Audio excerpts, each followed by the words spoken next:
I broke one of my cardinal rules of making a live video. I sat here and watch me set up. I hate that when people come on and, oh, it's going to wait for the crowd to gather. Dude, no crowd's going to gather. Do your video. Watch the reruns. Anyway, got a religious article up. I didn't put it up in the description. Just go to the teapartytribune.com or anywhere on Facebook and you can see it. That's not censored. But the big news of the last 2 days is how Donald Trump kind of stood in front of Queen Elizabeth and led the way inspecting the Royal Guard, which you've got to understand, Donald Trump does not do anything by accident, okay? You've got to get that in your mind. He is a real estate broker. When he did that, what he was basically doing was dissing the entire country of England, who has basically sold its identity to illegal immigrants. It's got to the point where a man was arrested a week ago for reading the King James Bible in the street in front of a bunch of people from another faith who were protesting something.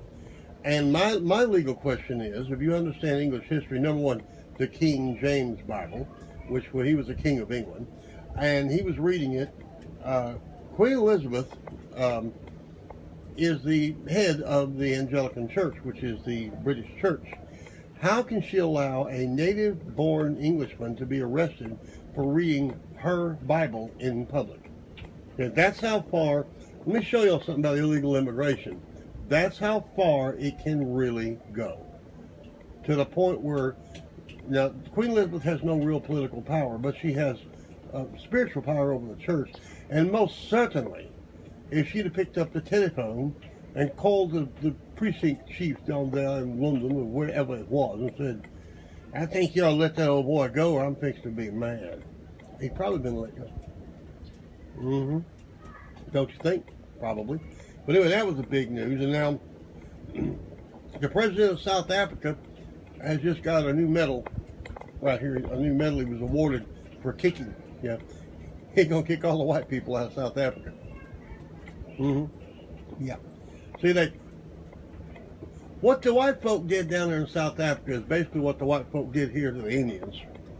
But see, we were smart enough to kill off all the Indians except for a couple 100,000 when there were millions of them. The time was.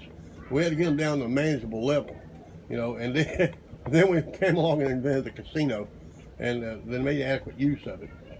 So anyway, when you have cultures taking over other cultures, there is no justice. There is no way to go back and say, well, we was wrong. We took a whole continent away from you.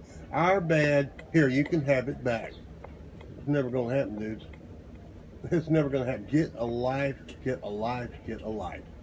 So, but Trump continues to march along. And now us followers of Trump are not called, well, we're called trumpets, which I like. Trumpets. As a matter of fact, I personally believe that Donald Trump is 7 trumpets. If you get into your Bible, and they're blowing hard, almost like a show band, you know, almost like a show band. Who's that? Brain fart. Anyway, it's like a show band. But anyway, that's what's going on that. Who is this Anya Pena? It's really funny. I've got a publisher down in Houston. I'll explain to her who this is later. Anyway, hey Sharon, hey Les, I'm glad to see y'all are up there. Do read Jim Green's article today. He's part of the butcher shop, and he tries to come up with a Sunday benediction article, which I run and everything, along with Chappie. Chappie's also a minister and everything. And he writes political articles with a biblical slant. Ted's going to write an article from a trucker's point of view this week. Ted met with a Navajo boy who was 11 years old out in Arizona. He stopped at a truck stop, and these people were asking for money. And Ted told them, he said he didn't have anything to say. He said, well, what do you need? And we needed this. And they said, and we got to talking to him. Apparently, the great-grandfather of the tribe had just died, and he was the storyteller. And this little 11-year-old boy had inherited the job of being their official story person. And Ted told him, well, I'll tell you what. You give me a good story, I'll give you a $50 bill. And I don't know what the story was. You will see it this week. Ted was profoundly impressed.